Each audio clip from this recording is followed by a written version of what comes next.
يسألك الناس عن الساعة قل إنما علمها عند الله وما يدريك لعل الساعة تكون قريبا وما يدريك لعل الساعة تكون قريبا. نستعينه ونستغفره ونؤمن به ونتوكل عليه ونعوذ بالله من شرور أنفسنا ومن سيئات أعمالنا من يهده الله فلا مضل له ومن يضلله فلا هادي له وأشهد أن لا إله إلا الله وحده لا شريك له وأشهد أن محمدا عبده ورسوله أما بعد فإن خير الكلام كلام الله وخير الهدى هدى محمد صلى الله عليه وسلم وشر الأمور محدثاتها وكل محدثة بدعة وكل بدعة ضلالة وكل ضلالة في النار.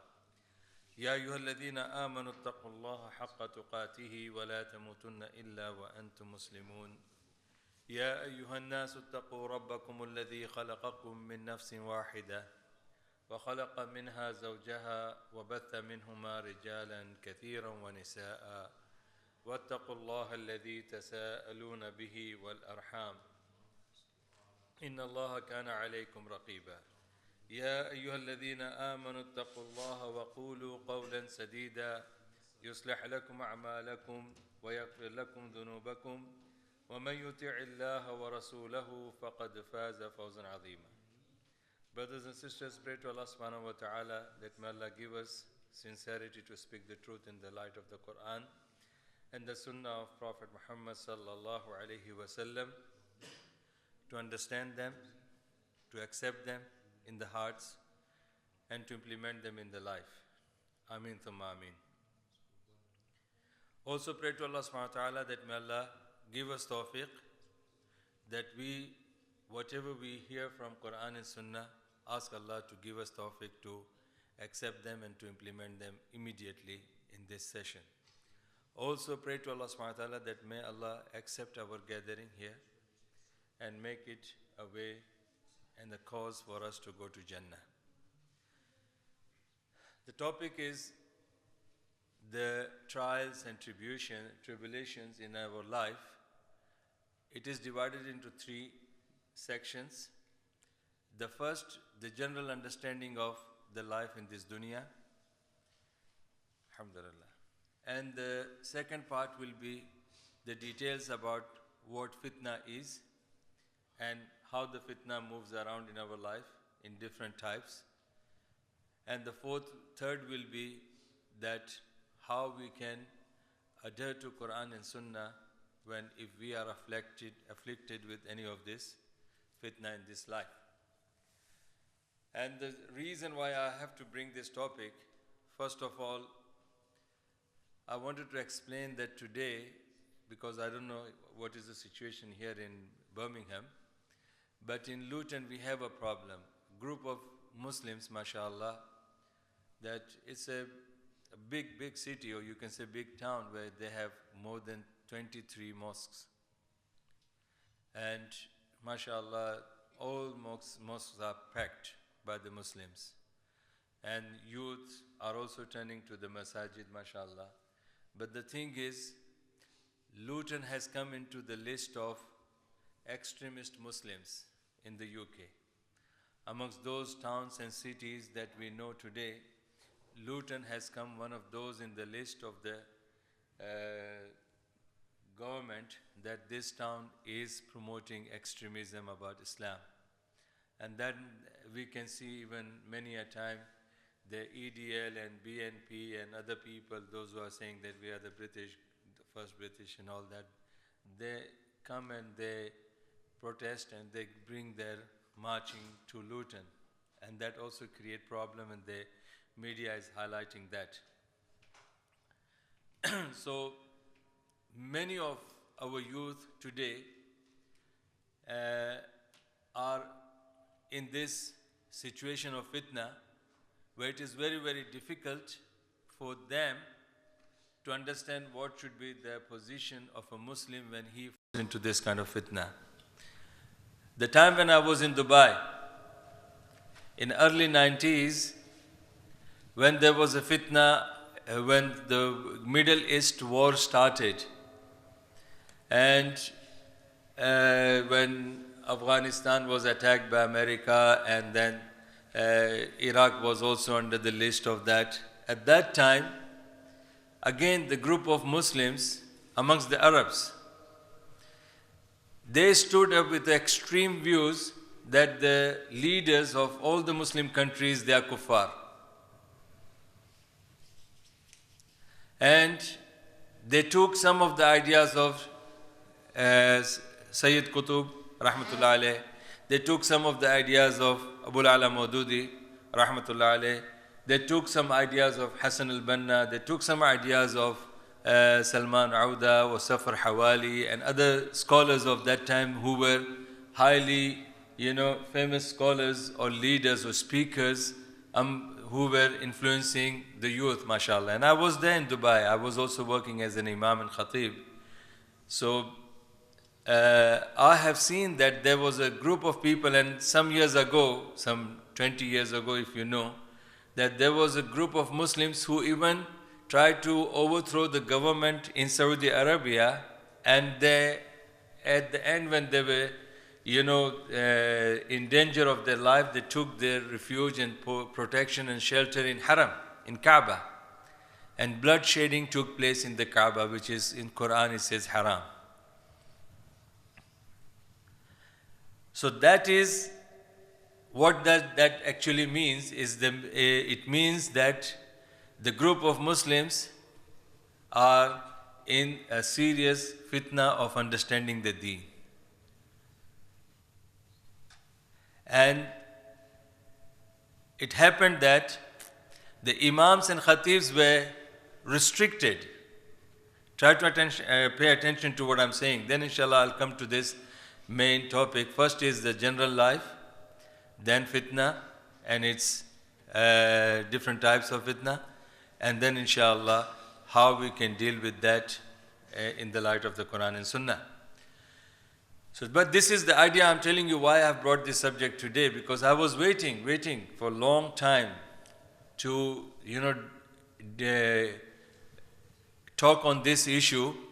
But most of the time, either I'm in the Jummah khutbah, my khutbah is only like 20 minutes, 30 minutes, maximum it can go 40 minutes, but still, there's no point to touch on this topic and then delay it for another next week for the continuation. So I couldn't get anywhere, I couldn't get the chance. And mashallah, this is the masjid where I first came over here. I got the chance to speak about the rights of the women in Islam.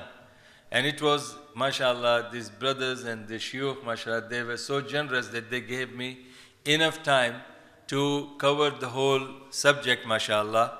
So this is the opportunity, mashallah, I got the chance to cover this subject today.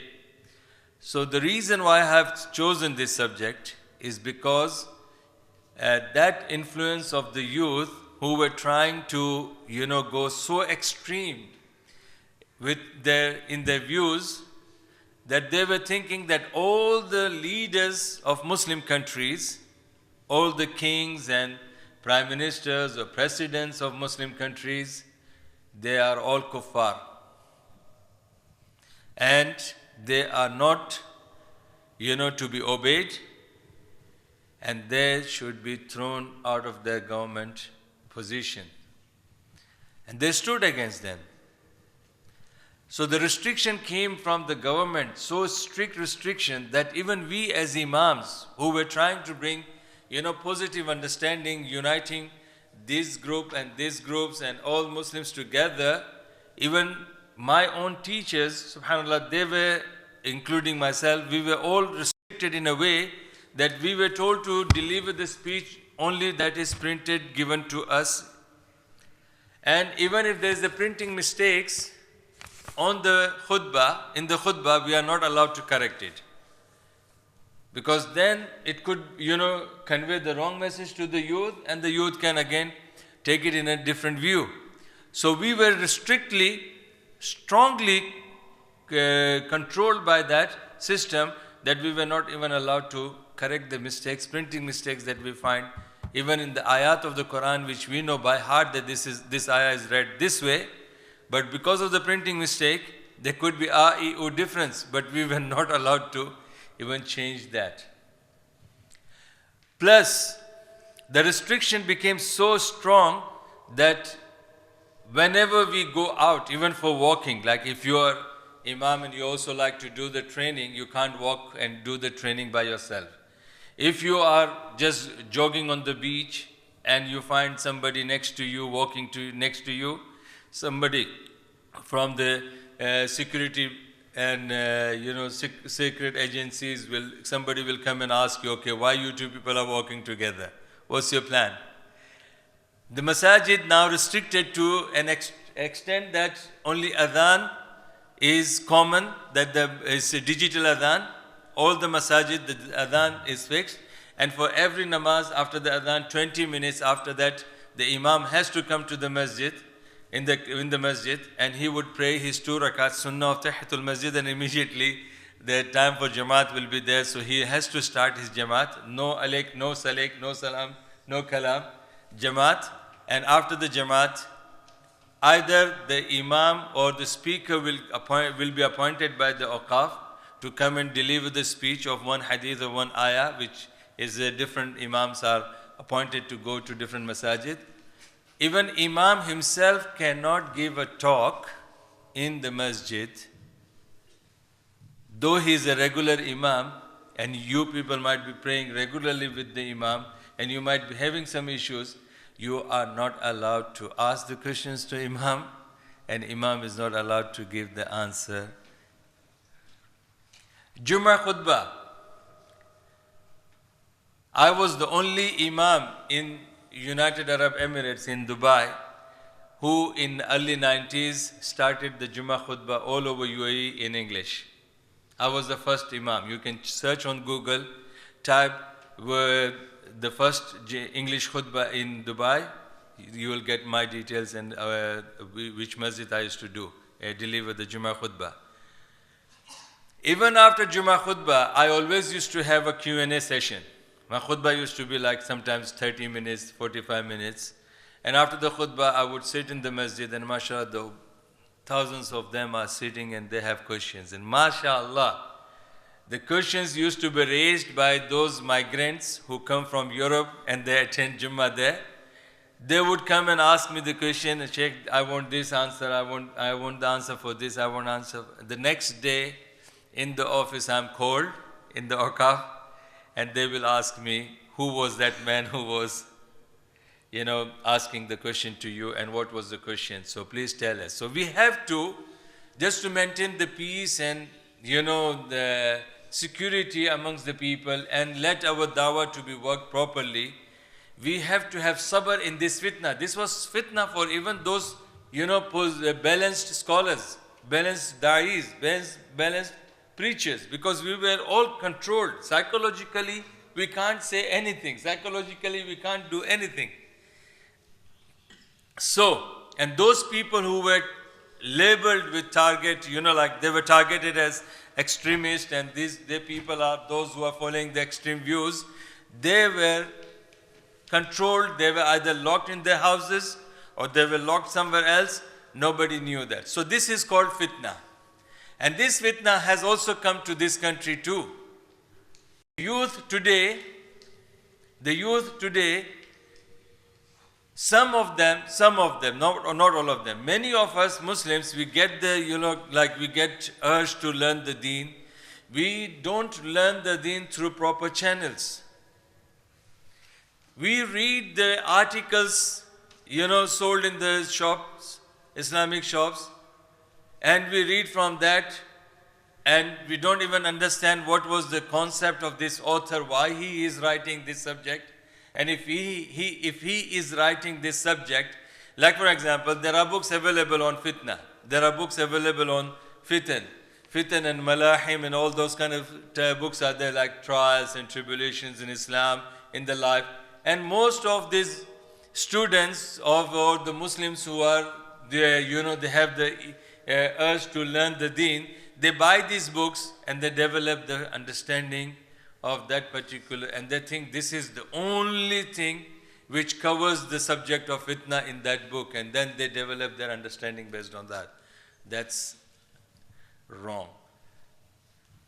And this is where it happened. Most of this youth been diverted from the true path, and they had gone to an extreme where they are coming in the public with the view that they will change, the whole world in the name of Islam. And ultimately, those people who are in the safe, in the peace, or those people who loves to have peace, they also fall into this trials and tribulations in their life.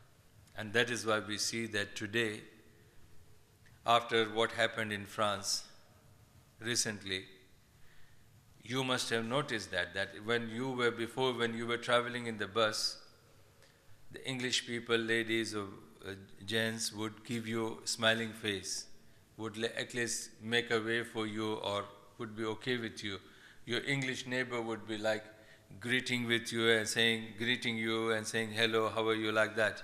But after that incident which took place in France, 15th, on Friday, since then, you can see many Muslims who have been stabbed, many Muslims who have been attacked, ladies were thrown in front of the running train, and unnecessarily their videos have been captured that somebody is, showing the knife and saying Allahu Akbar, Allahu Akbar.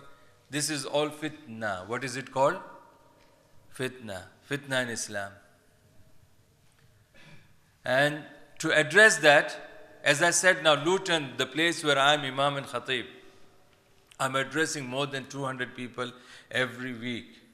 70 children every day I'm teaching them in my madrasa. I have hired a place where I teach them. So I'm in a town where now this town is listed amongst the extreme views of Islam and the extremists amongst the Muslims, and Luton is listed in that list of the government now. And it is very, very difficult. Though, mashallah, we have 23 masjids, but no two masjids are alike. And the youth are becoming big muftis. I don't want to pray behind that imam. Or I don't want to pray in that masjid. And I don't like this imam. He does that and he does that. And this masjid is promoting, and subhanallah, this is again a fitna. So let me just tell you one thing. First of all, Allah subhanahu wa ta'ala has mentioned in Surah Al-Anfal, chapter 8 and verse 25. This is the main ayah of our subject, and then inshallah I will deal with those three parts of it. It says in Surah Al-Anfal, وَاتَّقُوا فِتْنَةً لَا تُصِيبَنَّ الَّذِينَ ظَلَمُوا مِنْكُمْ خَاصَّةً وَاعْلَمُوا أَنَّ اللَّهَ شَدِيدُ الْعِقَابِ. Allahu Akbar. It says, وَاتَّقُوا فِتْنَةً. Fear the fitna, fear the trials, fear the afflictions, which may not touch, which may not fall only upon the non-Muslims or those people who do wrong or the disobedience. لا تصيبن الذين ظلموا منكم خاصة. Not upon those, only those who do wrong. No, don't think like that. وَعَلَمُوا أَنَّ اللَّهَ شَدِيدُ الْعِقَابِ. In other words, the other part of the sentence is hidden here. In Arabic it is called muqaddar, which means that another khabar of the sentence is muqaddar, which is understood that a fitna can come to even those who are not doing the zulm. And it is very common, logically, the one who does zulm, he is in fitna. So automatically who is mazloom, who is taking the zulm, he is also in fitna. So this is what Allah is saying, the fitna will be for the one who does the zulm, and the fitna will be for the one who is, affected with the zulm. And Allah says, وَعْلَمُوا, so be careful. You should know that Allah subhanahu wa ta'ala is Shadeedul Iqab. He is very, very powerful when it comes to the punishment. So this is our main topic about fitna, which means this ayah tells us three things. Number one, that fitna can be for the zalim, and number two, fitna can be for the Muslim. Number three, and the one who does the fitna, the zalim, he cannot escape from Allah's punishment, because nobody is as powerful as Allah subhanahu wa ta'ala when the accountability will take place. So these are the three things. And what are dhulm and all that inshallah will come with our due process of our lecture, inshallah. But that's my always, even when I first came to this masjid, I always, expected that the students of knowledge, mashallah, the people like you, must be having the pen and paper with you, so that you can at least, make the notes of what I'm saying, and next time you can, correct my mistakes if I have done the mistake. At least for that reason. Because sometimes when the parents are saying, or the brothers are saying, don't do this, or Imam is saying, don't do that, sometimes we take it in a negative way. But the truth is that Imam or father or mother or the elderly people, when they are telling you not to do that, it's not because they are restricting your freedom, because they are telling you that don't do the mistake which we did. But nobody thinks like that. Did you get my point? So I expect you people to, make a note, not just because you might be having a good knowledge, because this masjid is blessed with the scholars, and masjid is, mashallah, alive with all this information. You got good speakers, good knowledgeable people, shuyukh here. So there is no doubt you are all equipped with the good knowledge.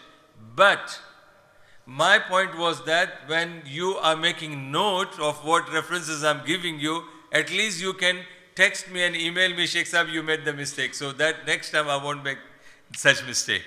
So alhamdulillah, that is my expectation from all of you. Jazakallah khairan. Let's understand the first, before we go into the fitna, first let's understand what the concept of life in Islam. Number one, this was the question when I first came to Islam, when I was an atheist, born in a Muslim family. I was not at all knowing about any deen, any religion, any existence of Allah, or any existence of Bhagwan or Jesus or this and that. No, I was totally against any faith that is said to be. So I was an atheist. When I first came to Islam, my first question was to Allah, if you are my creator, then I want to know why you have created me. And I didn't know the source, because I could not read and write even alif ba ta. And I was 19 years old, and uncivilized, Tarzan from the jungle came to the civilized world. So it was like that. In Islam, I was like a Tarzan coming from Amazon Valley and understood nothing of the deen. So my first question was that if Allah, you are my creator, then I want to know why you have created me. And that was this kind of a Quran, mashallah. I don't have this one. I took this today from the masjid after asking Brother Zubair. Your name is Zubair, na? Alhamdulillah. And I took his permission to take this copy, because this is the copy, this was the same copy I used to have when I first came to Islam, which was a translation of Yusuf Ali, translation.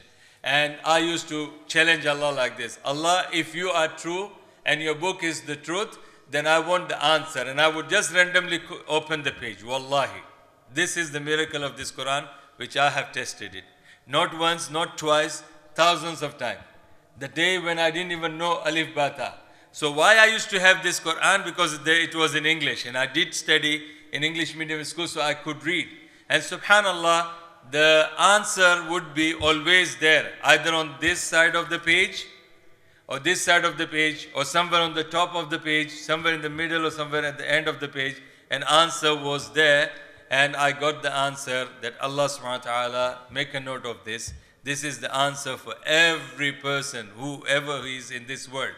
This particular verse itself is sufficient even to argue or challenge any atheist. Any intelligent man, whether he's a Muslim or non-Muslim, ask him, why are you in this country, in this world?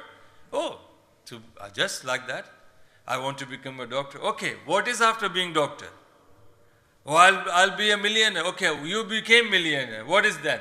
Oh, I became the queen. Oh, I became the king. Okay, what is then after that? There will be a extent, the time when he will say, I'll die. Yes or no? Everybody can say that. And that's truth. No, even the atheist will believe that he will die. No atheist can say, no, being an atheist, I can still live forever. Then you can ask again, what is then after the death? So the answer is, see, this one ayah has got such an extreme limit to that. Ayah says, even you can put these questions to the Christians. The Christians will say, oh no, we'll go to the garden of Father. Okay, describe. Nothing, blank. Allah has given the answer to everybody who is asking Allah, why you have created me. Surah Al-Zariyat, chapter 51, verse 56. وَمَا خَلَقْتُ الْجِنَّ وَالْإِنسَ إِلَّا لِيَعْبُدُونَ وَمَا خَلَقْتُ الْجِنَّ وَالْإِنسَ إِلَّا لِيَعْبُدُونَ. Allah subhanahu wa ta'ala has said that I have created the jinn and the mankind only to worship me. So remember the word worship, because I'm going to take you to the second part of this talk, which is fitna, and I will bring this word worship here linked with that, connected with that. Shabab, please come closer. Please. This is the sunnah of Rasulullah, and he said that even when you are in this study circle, when you come closer, you will be given the position in the Jannah. Even in Jannah, you will be having study circle like that, and you will be made to sit closer to Rasulullah. So please come closer. So the first answer is, this is the concept of our life. You, me, everyone, every one of us, we are created by Allah subhanahu wa ta'ala to worship Him. So this is where our story starts. How long we're going to live, that is a different question. But our story, all of us, this is the start of our story. The day you are in your mother's womb and you are 120 days old, this ayah tells you what to do. Even at the time when you are only 120 days in the womb of your mother. From that day onwards, this ayah is a lesson for you. This is something that you have to remember, that Allah created you to worship Him. The second question will be, how to worship? What is the limitation to that? What is the limitation to that? To worship Allah subhanahu wa ta'ala. Then Allah subhanahu wa ta'ala has mentioned in Surah Al-Baqarah, chapter 2, verses 21 and 22. Okay, the second question was in my head. Okay, Allah, you gave me the answer that I am created to worship you. Now I want to know how to worship. There should be some limitations to that. Worship is a big meaning. So Allah subhanahu wa ta'ala has given us the meaning in Surah Al-Baqarah, chapter 2, verses 21 and 22. It says, يا أيها الناس اعبدوا ربكم الذي خلقكم والذين من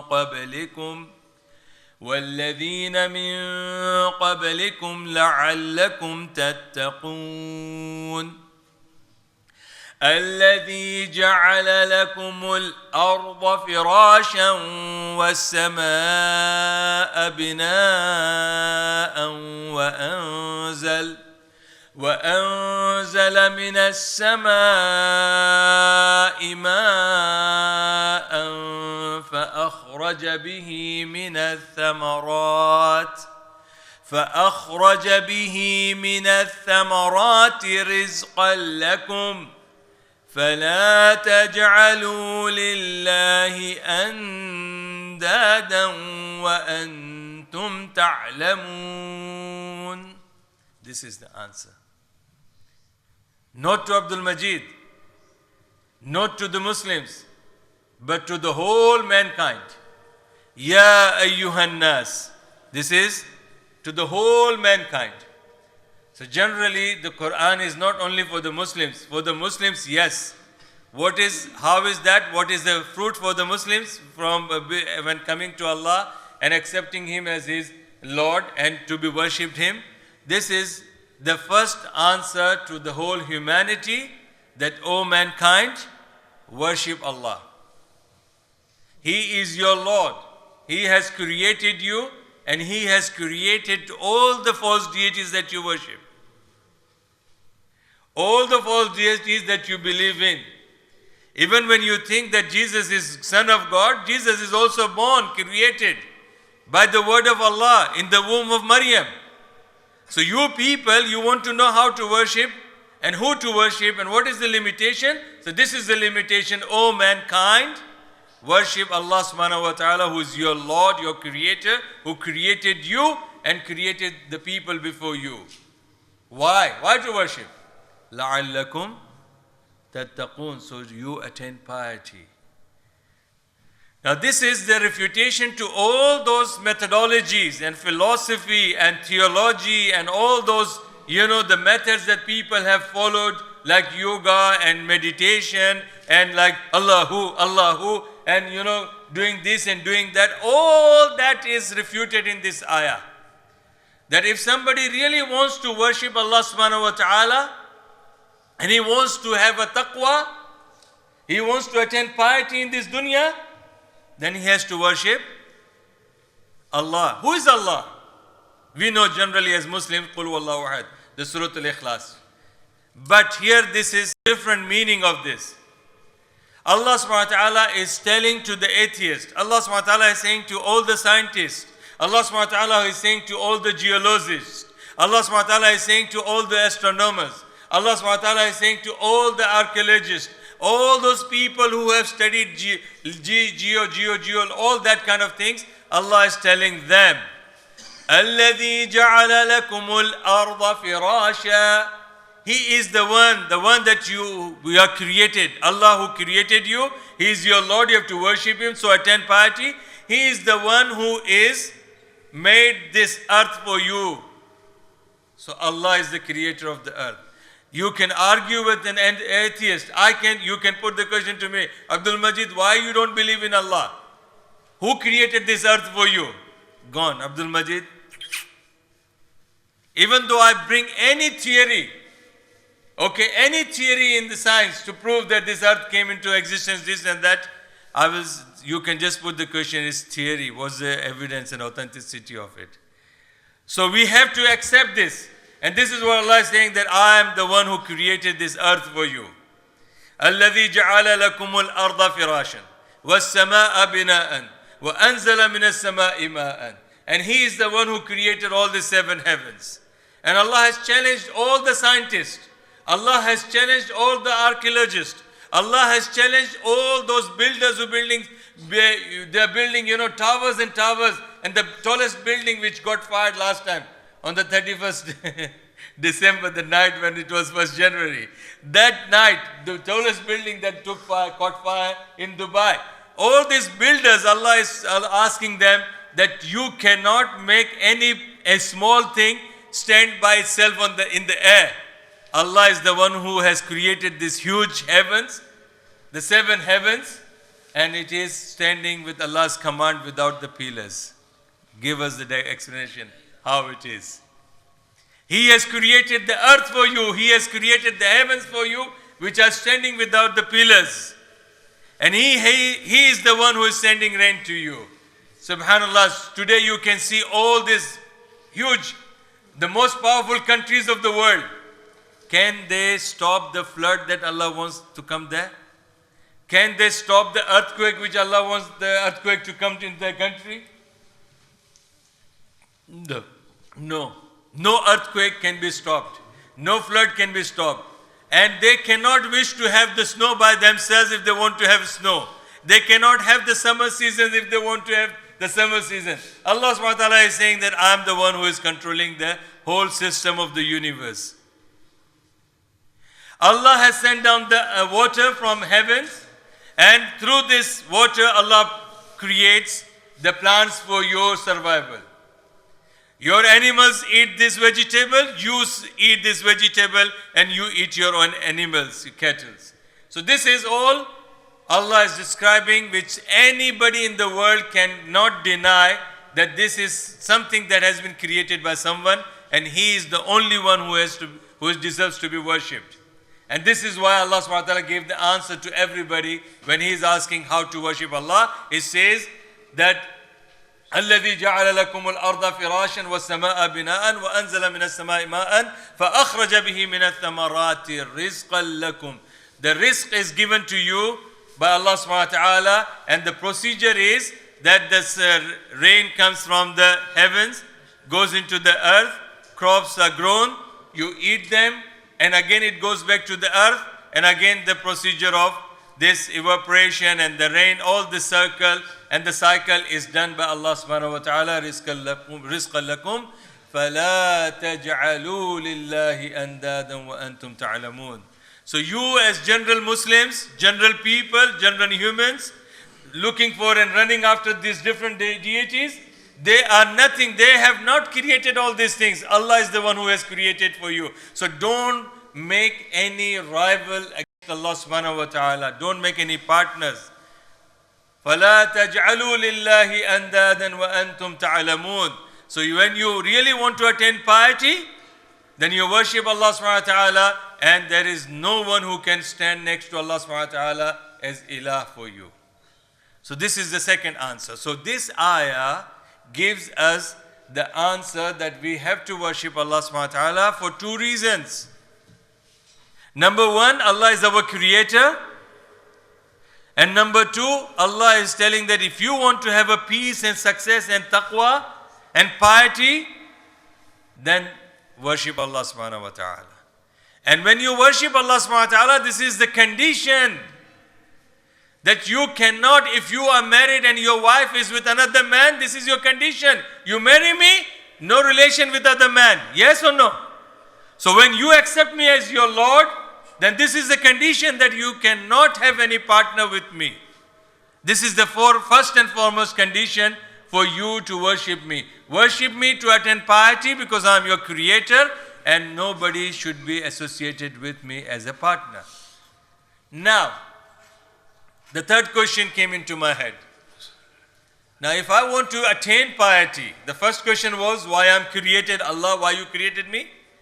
Allah, if you have created me to worship you, how to worship? What are the limitations? Limitations is that you should not have shirk with me, and you will attain piety. Now, to attain piety, there should be some sources. To avoid shirk, there should be some sources.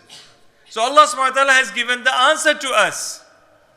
وَلَقَدْ بَعَثْنَا فِي كُلِّ أُمَّةٍ رَسُولٍ أَنْ يَعْبُدُوا اللَّهَ وَاجْتَنِبُوا الطَّاغُوتَ.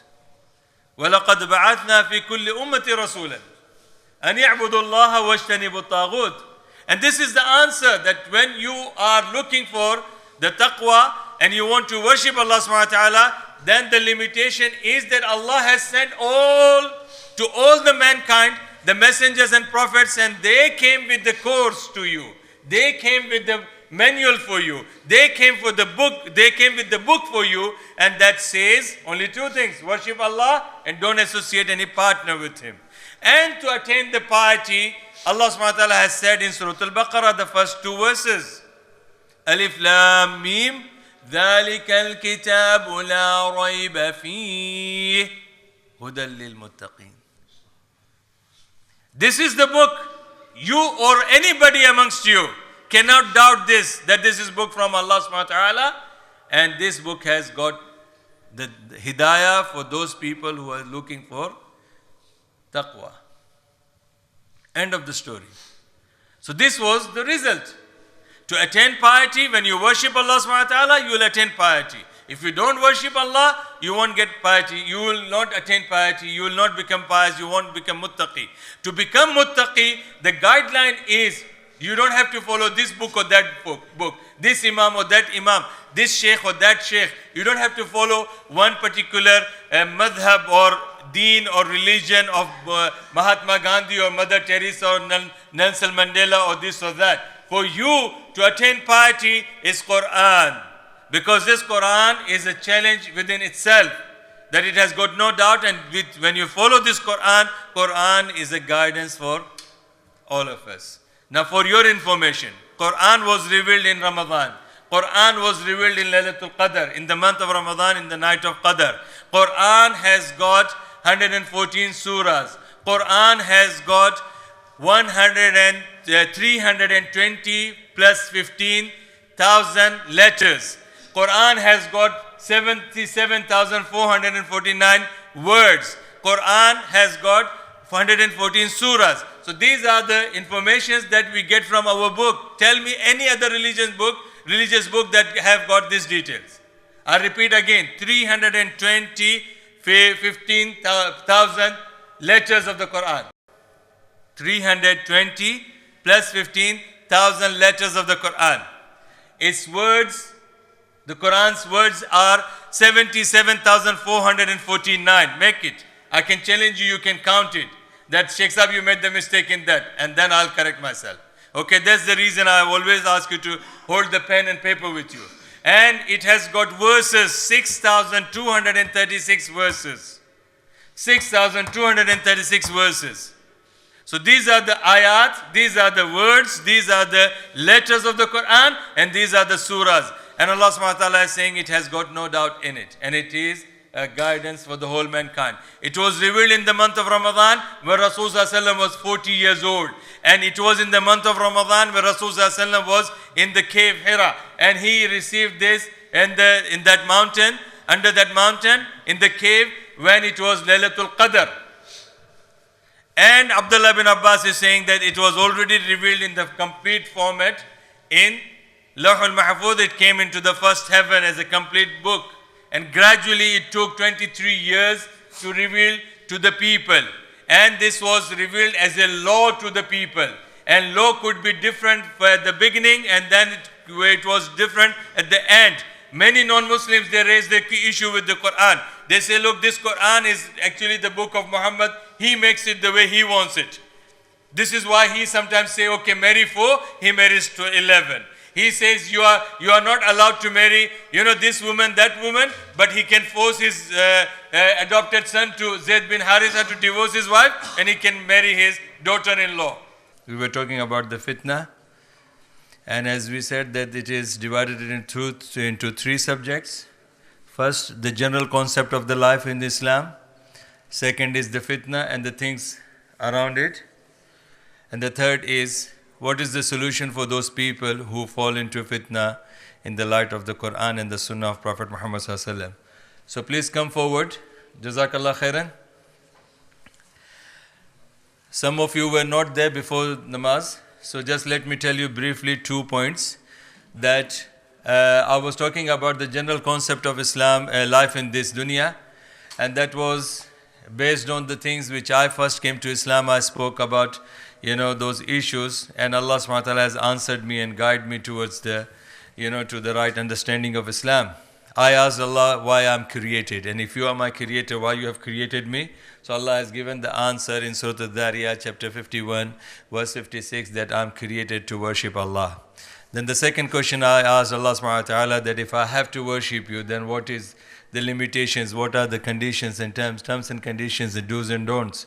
So Allah gave me the answer in Surah Al-Baqarah chapter 2, and the verses are 21 and 22, that Allah subhanahu wa ta'ala is saying, O mankind, worship me, I'm your Lord, and the Lord I'm the Creator, your Creator and the Creator of the people before you, so that you attain piety. And then the condition is that you worship me without associating any partner. So this is the conclusion of the 2 verses of Surah Al-Baqarah chapter 21. Chapter 2, verses 21 and 22, that you should not associate any partner with that. So then again I asked the question that it is a big thing. How do I know what is shirk and what is not, and how I can attain piety? Then Allah subhanahu wa ta'ala gave me the answer in the form of two verses. One is from Surah Al-Hijr and Surah Al-Nahl, different parts of the Quran. And one in Surah Al-Baqarah, where Allah subhanahu wa ta'ala has said, وَلَقَدْ بَعَثْنَا فِي كُلِّ أُمَّةٍ رَسُولًا أَنْ يَعْبُدُوا اللَّهَ وَاجْتَنِبُوا الطَّاغُوتَ. That for somebody to follow and worship Allah subhanahu wa ta'ala, how to worship, then Allah has sent to every mankind, Allah has sent the prophets and messengers to follow them so that they can worship Allah as guided by the prophets and messengers. And then the book is given, and that is what Allah subhanahu wa ta'ala has mentioned in Surah Al-Baqarah. Alif Lam Mim Dhalikal Kitabu La Rayba Fihi Hudan Lil Muttaqin. That this is the book which has got no doubt in that, and it is the guidance for those people who are looking for the piety, those who are looking to attain piety in this life. Now, after knowing these two things, that I'm created to worship Him and I should be worshipping according to the Quran and Sunnah, and the fruit is that I attain piety, Allah subhanahu wa ta'ala has given us, now this is the continuation, Allah has given us the glad tidings that if you follow Quran and Sunnah, you follow my guidance and you attain piety, then you get two rewards. Two glad promises are there. Great promises. أُولَٰئِكَ عَلَىٰ هُدًى مِّن رَبِّهِمْ وَأُولَٰئِكَ هُمُ الْمُفْلِحُونَ. That Allah subhanahu wa ta'ala is saying that those who are following Quran and Sunnah, they are the people, the first promise to them that they will be successful in this life and in the hereafter. And then Allah said, this is the promise that if you follow Quran and Sunnah, then there is no way that you will ever go astray. Subhanallah. Because Allah says, أُولَٰئِكَ عَلَىٰ هُدًى مِّن رَبِّهِمْ. They are those who are upon the guidance of Allah subhanahu wa ta'ala. So that's very clear. After that, what is the final result for that? Because we all die. We all die. So Allah gave me the answer. Allah gave me the answer that even if you die, that's not the end of your life. You live in this world, you live maybe for 100 years, you maybe live for 150 years or 20 years, 30 years. Whatever the life you will live, you will die one day. Then what will happen? That's not the end of the story. The way you lived in this dunya, you will be paid accordingly. This dunya is to work hard from 9 to 5, and then you get the reward in the akhirah. And what is that? Where is the dalil for that? Allah gave me the answer. Allah said, go and open Surah Al-Imran chapter 3 verse 185. كُلُّ نَفْسٍ ذَائِقَةُ الْمَوْتِ وَإِنَّمَا تُوَفَّوْنَ أُجُورَكُمْ يَوْمَ الْقِيَامَةِ فَمَنْ زُحْزِحَ عَنِ النَّارِ وَأُدْخِلَ الْجَنَّةَ فَقَدْ فَازَ وَمَا الْحَيَاةُ الدُّنْيَا إِلَّا مَتَاعُ الْغُرُورِ. Every soul will die, and you will be paid your wages for everything that you have done in this dunya. Good or bad, hardship or to ease, taking false benefits from the government by claiming false documents and then making your life, or you work hard and you spend your sweat and you made money, alhamdulillah. Everything that you have done in this dunya, you will die and you will be paid for that on the day of judgment. فَمَنْ زُحْزِحَ عَنِ النَّارِ وَأُدْخِلَ الْجَنَّةَ فَقَدْ فَازَ. And those who are kept away from the Jahannam and then allowed them to enter the Jannah, they are the complete successful people. And your concept of the dunya, this dunya is not everything for you. It's not everything for you. Even the pleasures of the dunya is not ever forever.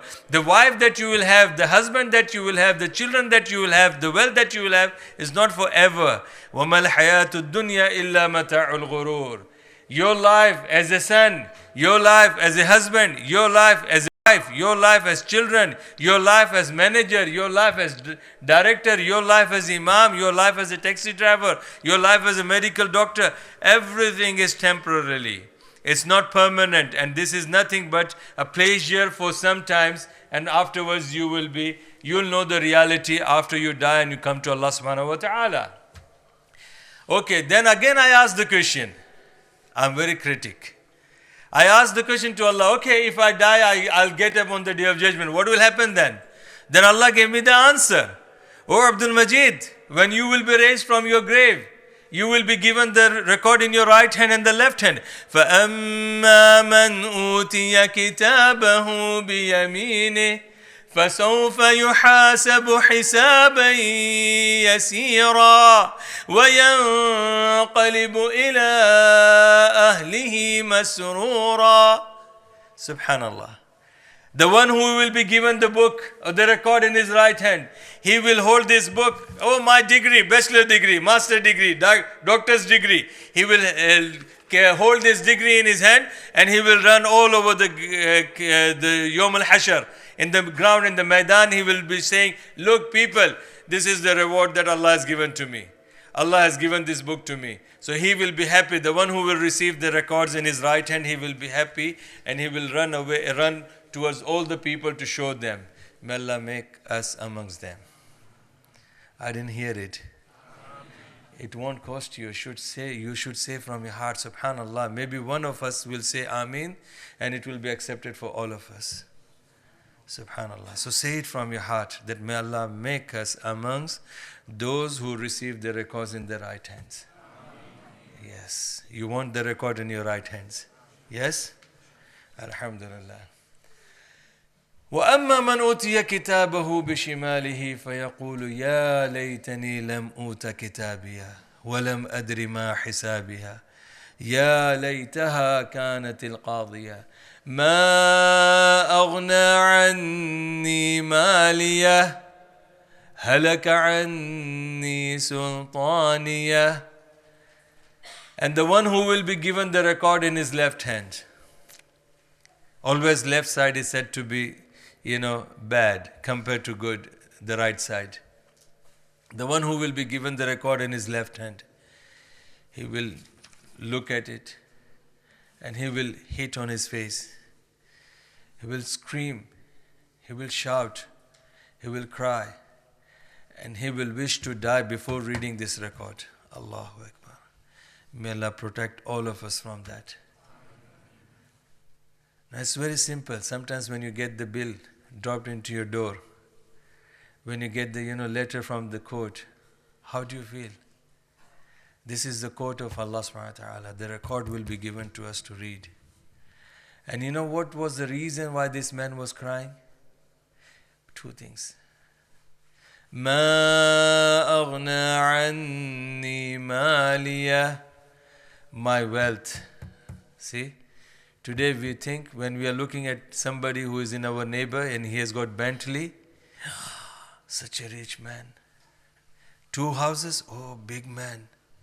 Oh, he has got swimming pool at the background in his garden. Oh, 2-story buildings.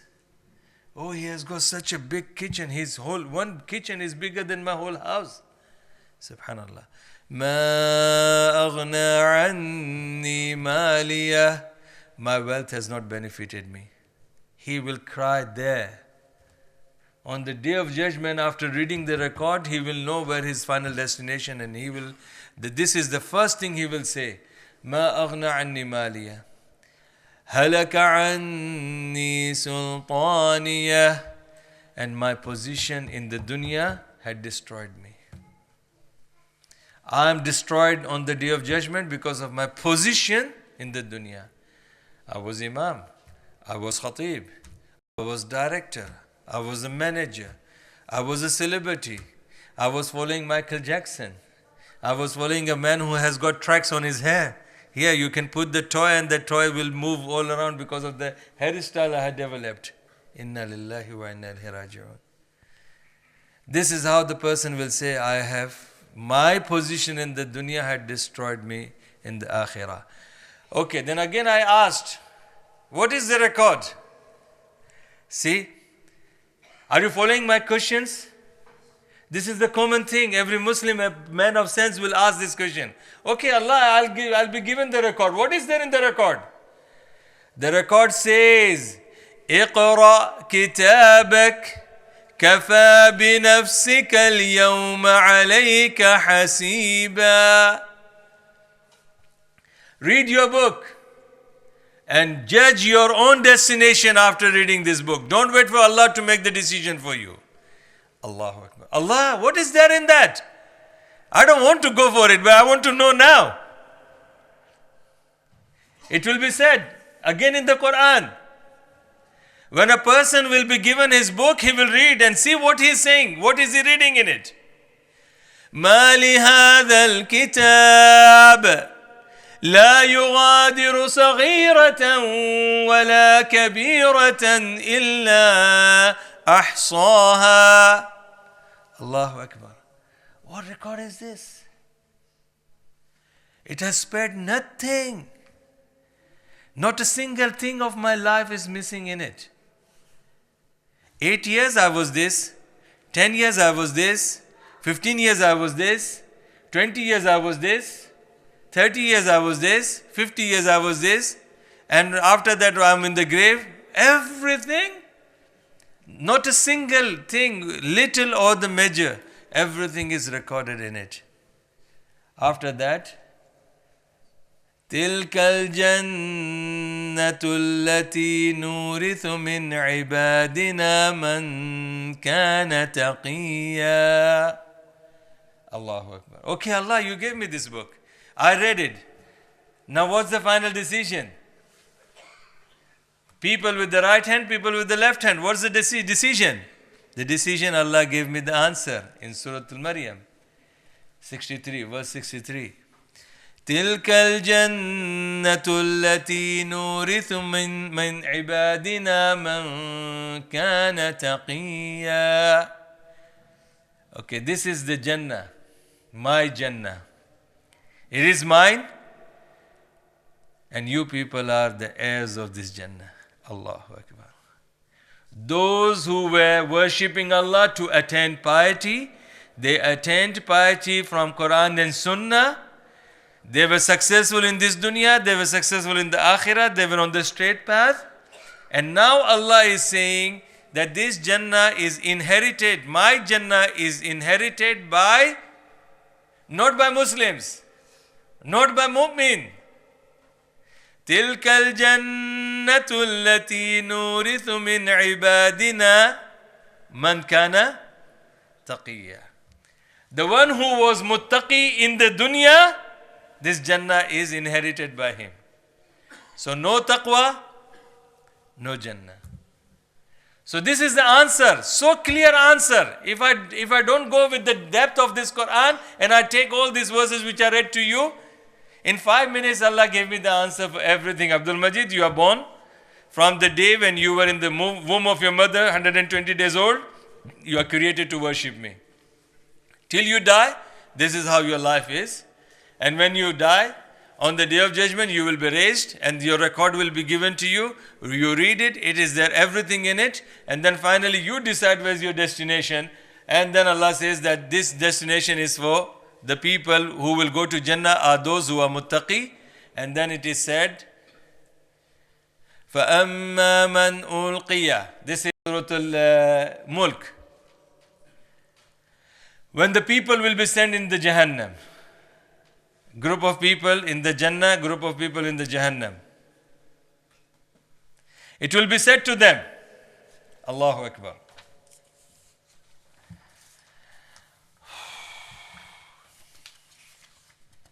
Look what it says. This is very heart-touching ayat, which subhanAllah, when sometimes I read, I find it very hard for me to continue with this. And that's why sometimes I very, get scared of this one. It says, وَلِلَّذِينَ كَفَرُوا بِرَبِّهِمْ عَذَابُ جَهَنَّمَ وَبِئْسَ الْمَصِيرُ إِذَا أُلْقُوا فِيهَا سَمِعُوا لَهَا شَهِيقًا وَهِيَ تَفُورُ تكاد تميز من الغيظ كلما ألقي فيها فوج سألهم خزنتها ألم يأتكم نذير قالوا بلى قد جاءنا نذير فكذبنا وقلنا ما نزل الله من شيء إن أنتم إلا في ضلال كبير وَقَالُوا لَوْ كُنَّا نَسْمَعُ أَوْ نَعْقِلُ مَا كُنَّا فِي أَصْحَابِ السَّعِيرِ فَاعْتَرَفُوا بِذَنْبِهِمْ فَسُحْقًا لِأَصْحَابِ السَّعِيرِ. Imagine a person regretting, crying, hitting his own cheeks, tearing the papers, and mentioning his two bad things that he was in the dunya, having them in the dunya, and that those things were the purpose for his destruction. Now this man is in the Jahannam. May Allah protect all of us from it. In the Jahannam, Allah says that when إِذَا أُلْقُوا فِيهَا سَمِعُوا لَهَا شَهِيقًا وَهِيَ تَفُورُ. This Jahannam, every moment of the Jahannam, the fire used to be, the temperature used to increase. The heat, the severeness of this fire is increasing time by time. And the person is, suffering. May Allah protect all of us. I'm a person who likes to even test the things. What I did, I tied the metal wire to a small doll, which I bought it for in Dubai. It was like 5 dirhams, which nearly 1 pound or less than a pound. I tied it and put in the tannoor. Tannoor where they make naan? They make naan in that tannoor. And believe me, only few seconds the metal wire with the doll was in the fire. With few seconds, I was only holding the metal wire and I had to drop it because the heat it's metal, you can feel the heat, but no doll was there in few seconds. And this is the fire that the person will be in the Jahannam, he will be saying. And he will be complaining that ask Allah, he will be complaining to the caretaker of the Jahannam, and he will say to this caretaker, request Allah to reduce this. And you know what will be his question? He says, Allahu Akbar. تَكَادُ تَمَيَّزُ مِنَ الْغَيْرِ. The fire was with anger. كُلَّمَا أُلْقِيَ فِيهَا فَوْجٌ سَأَلَهُمْ خَزَنَتُهَا. Allah used to send group of, and you know how the group is divided for the Jahannam? Children of Adam on the Day of Judgment, this is from the authentic hadith. Children of Adam will be divided into 999. So 1,000 children of Adam will be divided into ratio of 1:999. 1 will go to Jannah, 999 will go to Jahannam. And this ayah says that whenever this 999 will be thrown in the Jahannam, the caretaker will ask them. And what will be the question? Alam ya'tikum nadhir. Didn't you receive any warner who warned you anything about this? Subhanallah. These people were those people who received the message. And look what they are saying in the Jahannam. But admitting the truth is too late. Admitting the truth at that time in the Jahannam is too late. It says, قَالُوا بَلَا قَدْ جَاءَنَا نَذِيرٌ. They said, yes, the warner came to us. فَكَذَّبْنَا وَقُلْنَا مَا نَزَّلَ اللَّهُ مِن شَيْءٍ. We belied them. We said, you are liars and nothing has been revealed to you. You people are just fooling us. In antum illa fi dalalin kabir. You people are losers. You people are on the wrong path. We are on the right path. We are successful. Look where have we reached now? We got the degrees, we got the houses, we got the business, we are successful in the dunya. You people are nothing. You are just left with halal and haram. This is the answer that we gave to the people who came to warn us. Now they are saying, لو كنا نسمع أو نعقل ما كنا في أصحاب السعير. If we would have heard them, لو كنا نسمع أو نعقل, and if we have understood them, that these people are saying the truth, They are not foolish people. They are not liars. They are not on the wrong path. They came with the truth. If they are saying the truth, if we would have understood them, مَا كُنَّا فِي أَصْحَابِ السَّعِيرِ, we would have not been the people of this blazed and highly strong, powerful fire. Allah says, فَاعْتَرَفُوا بِذَنْبِهِمْ. Yes, they have admitted about their sins. It's too late. And this is what I'm saying, my brothers and sisters who are listening to me. It is too late for us to realize, even at the time when we are dying. It is the time that we should realize now, because nobody can guarantee that we can leave this masjid alive. Can anybody give that guarantee? Nobody. So this is the time, and I made the dua that make dua to Allah subhanahu wa ta'ala that before we leave from this, make this gathering as a cause for us to go to Jannah. Alhamdulillah. This is the fruit of our lecture here. That this is the one, the people are admitting their dhunub, their sins in the Jahannam, and Allah is saying it won't help them at all. فَاعْتَرَفُوا بِذَنْبِهِمْ فَسُحْقًا لِأَصْحَابِ السَّعِيرِ. Drag them with their faces and throw them into the deepest of the hell. Allah does not want to listen to their request there. Allahu Akbar. May Allah protect all of us from there. With this, I got the complete answer for what I am supposed to do and not supposed to do. After that, Alhamdulillah, by the grace of Allah, Allah helped me with dawah and this and that. Then a part of my life which is called fitna came in my life. And this is what I'm going to discuss with you today. Now you got the answer? All those questions.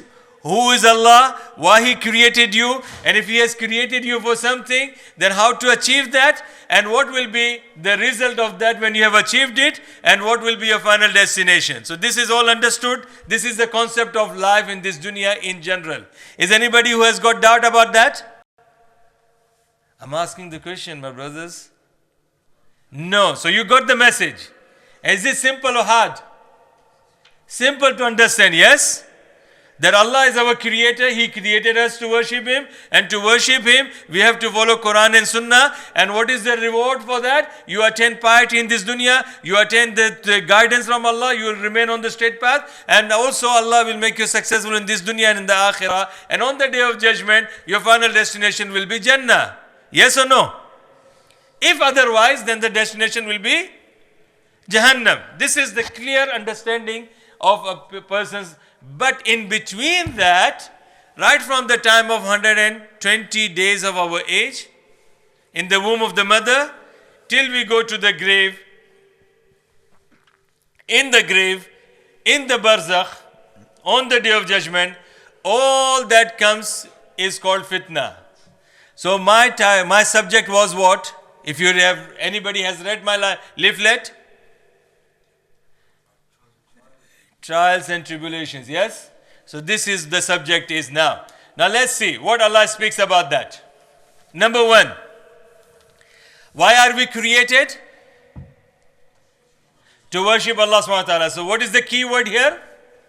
Worshipping Allah subhanahu wa ta'ala. Make the note of the Surah Al-Mulk, chapter 67 verse 2. It says, الذي خلق الموت والحياة ليبلوكم أيكم أحسن عملا وهو العزيز الغفور. Allah subhanahu wa ta'ala has created you to worship Him, and part of your worship is what? ليبلوكم ayyukum ahsanu amala. So all that you are doing right from the time where you are in the womb of your mother till your death, this is what Allah subhanahu wa ta'ala has given you the answer.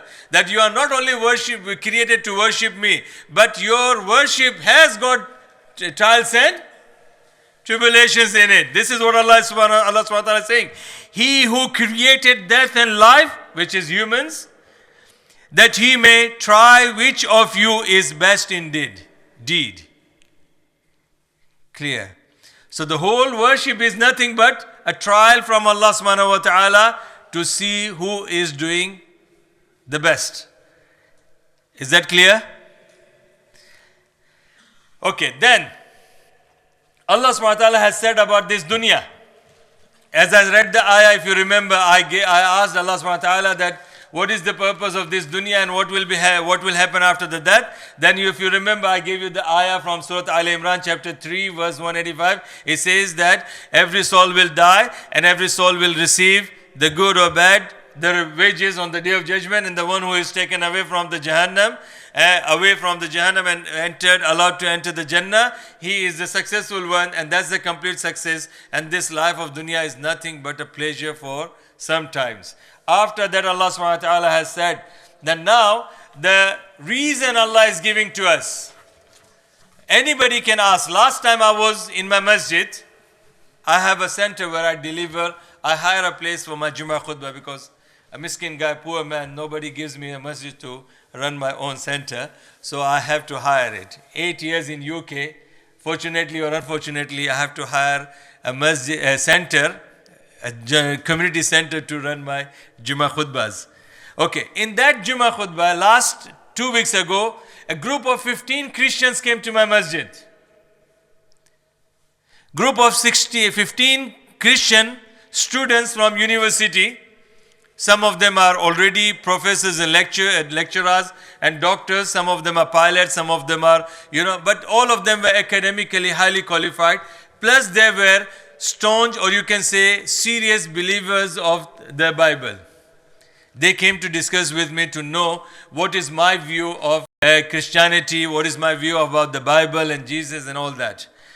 After that, when I discussed with them, and definitely being originally from Gujarat, India, we are known for our hospitality. So my wife, mashallah, she served the food for 30 people, and it was finished by 15 people. So you can imagine how tasty the food was. And subhanallah, wallahi, to be very honest with you, I didn't get the chance to eat because I was talking and they were finishing it.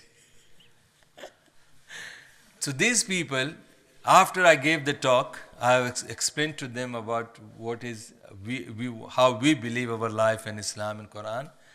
Then there was a Christian lady originally from Iran. She came here to do her masters and PhDs. She said to me, "You believe in Allah and you think Allah is full of mercy, and you said that this is how Allah is and this and that. So why Allah is putting these children into trials and tribulations, those who are being destroyed in the earthquakes and tsunamis and this and that, and this war in Syria, war in Yemen, war in Iraq, and all that is happening. So why your God is not helping them?" Yes? What is your answer? Test. Now that is for you and me to believe. But what about the non-Muslims? They will not consider this as test. They will say Allah has got no heart, no feelings for them. They will say that Allah is just enjoying sitting upstairs.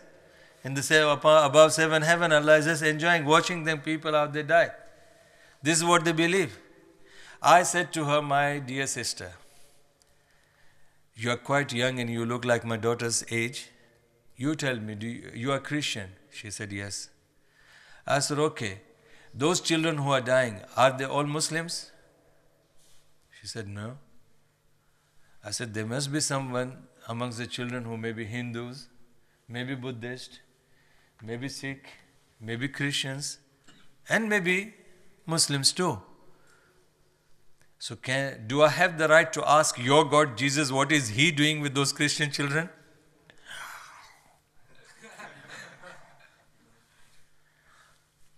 Common sense. If my God is enjoying, then what is your God doing then?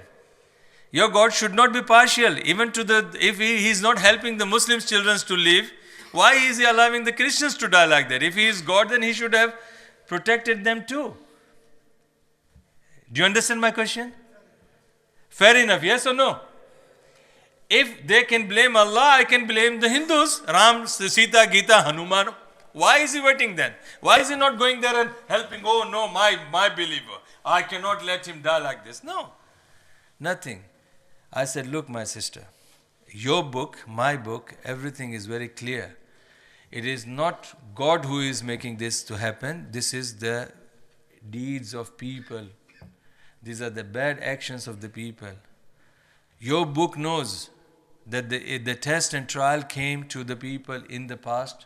In the Bible it says that this was a test and trial, and the people who were tyrants, they did this. And why Allah has not stopped them? Now I'm asking you, why Allah is not stopping them? What's the answer for that? If you people beat me up outside the Masjid, why Allah is not stopping you people? You'll say, okay, Sheikh Sahib, come outside the Masjid, we'll show you. So, why Allah will not stop is because Allah gave us the answer in the Quran. La ikraha fi din. There is no compulsion in the religion. Allah subhanahu wa ta'ala has said, وَهَدَيْنَاهُنْ نَجْدَيْنِ. We have shown you two paths. You choose this or you choose that. The final destination will be on the day of judgment. Here you do whatever you want. I am giving you the full choice. The result will be given to you on the day of judgment. So this is the answer, yes or no? If Allah wants to stop this kuffar today not to do any harm, then on the day of judgment, the kuffar will say, Allah, you did not give us the freedom. Yes or no? Pharaoh will say, Allah, you gave me the power, but you did not give me the power to use against the people because you stopped me. So what's the point you giving me the power? That means you are not giving me the freedom. So now on the day of judgment, Allah will not, He cannot put the question to Allah that Allah, you did not give me this freedom. Allah gave you the freedom, now you bear the cost. Bear the cost for it, yes or no? So this is the reason these people are doing this bad things. Okay, those who are killing, those who are throwing the bombs, those who are, inventing the viruses, Zika virus and that virus and this virus, all these are done by the human work, handiwork of shaitan. So Allah will not stop them because Allah has shown them this and that. Both the paths are shown to them. And the day of judgment will be the day where Allah will judge all of them. Yes or no? In this world, there are people, like for example, we know that in the history, I don't know how true it is, but Hitler, how many people he killed? 6 million Jews, yes? And his punishment he should be killed 6 million times. But can anybody do that to him here? So he's kept the punishment here in this world, yes? So those Jews on the day of judgment will ask Allah, Allah, what is our problem? What was our fault? So Allah will punish the Hitler on that day. That is called day of judgment. But in this dunya, Allah gave him the freedom, choice. Yes or no? So this is the answer. So coming back to this, Allah subhanahu wa ta'ala has made it very clear. Now the reason why Allah created us. Why Allah created us? No, the second ayah which I read.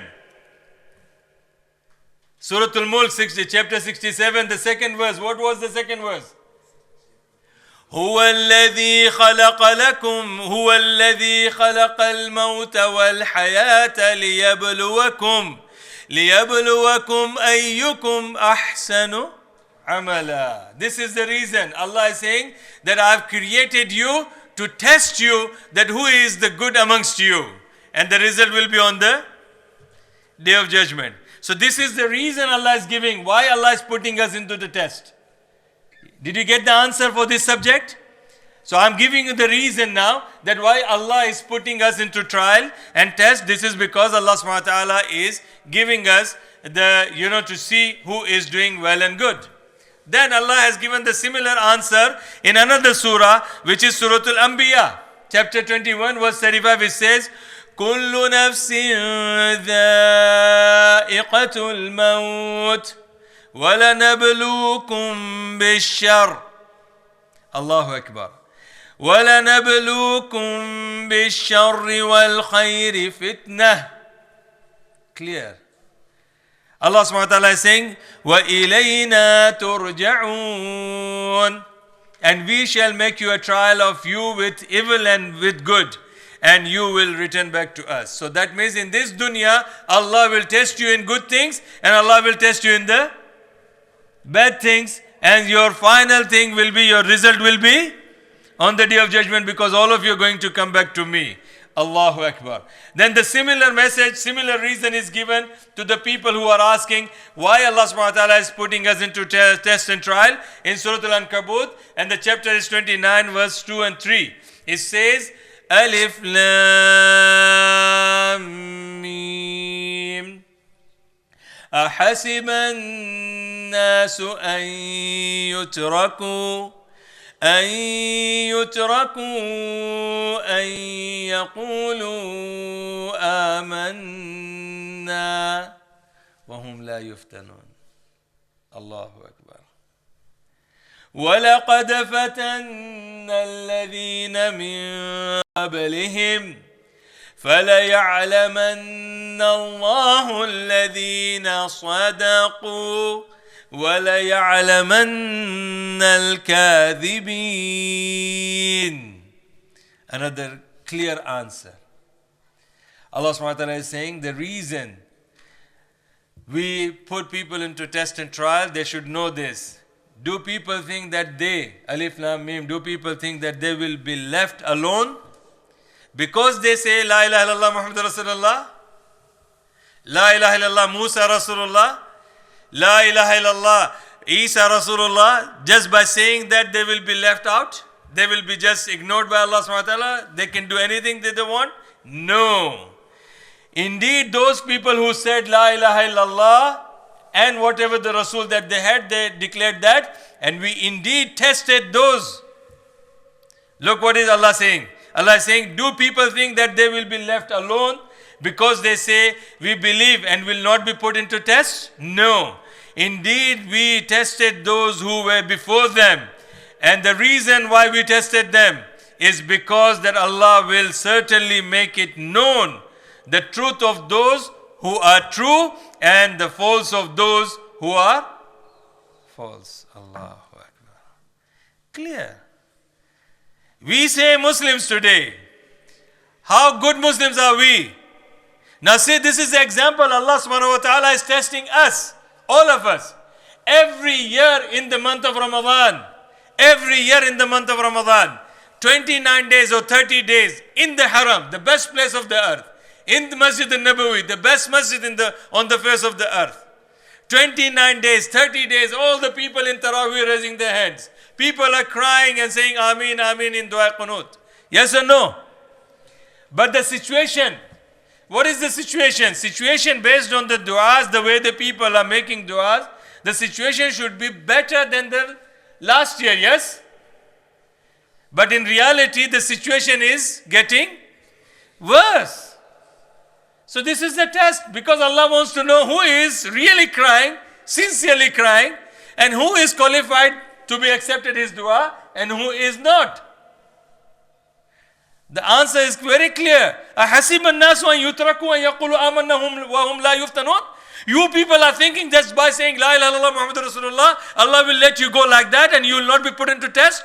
Allah will definitely test you, because this is the kalima that you are saying, La ilaha illallah Muhammad Rasulullah. It is Allah's kalima you are saying. And you should know the value of this kalima. And that is the kalima will remain with you. What's so funny, boys? Is it funny? I can crack the jokes with you afterwards, not now. Pay attention. I can see you. Subhanallah, the La ilaha illallah Muhammad Rasulullah is not simple. It's not just by saying La ilaha illallah everybody will go to Jannah. Allah is saying, making us clear that you people, you think La ilaha illallah is sufficient for you? No. Your worshipping of Allah subhanahu wa ta'ala is the whole life is test. And plus when you say La ilaha illallah, it is the confirmation that you will go through test. To know who is saying La ilaha illallah, khalisatan min qalbihi, or just by lisan. This is the hadith in Sunan Darimi. Make a note of that. The hadith says, Man kana akhiru kalamihi la ilaha illallah khalisatan min qalbihi dakhal al-jannah. It's not the simple hadith. It says that yes, the one who says La ilaha illallah sincerely from his heart at the time of his last breath, that person will go to Jannah. So this is the test Allah is saying, and that's the reason, my brothers and sisters, this is the time in this majlis, change yourself. Because I'm going to tell you something after the end of this. Please remind me that if we don't value this La ilaha illallah Muhammad Rasulullah, then definitely this fitna will be so severe that Allah subhanahu wa ta'ala will take away this La ilaha illallah Muhammad Rasulullah from our hearts.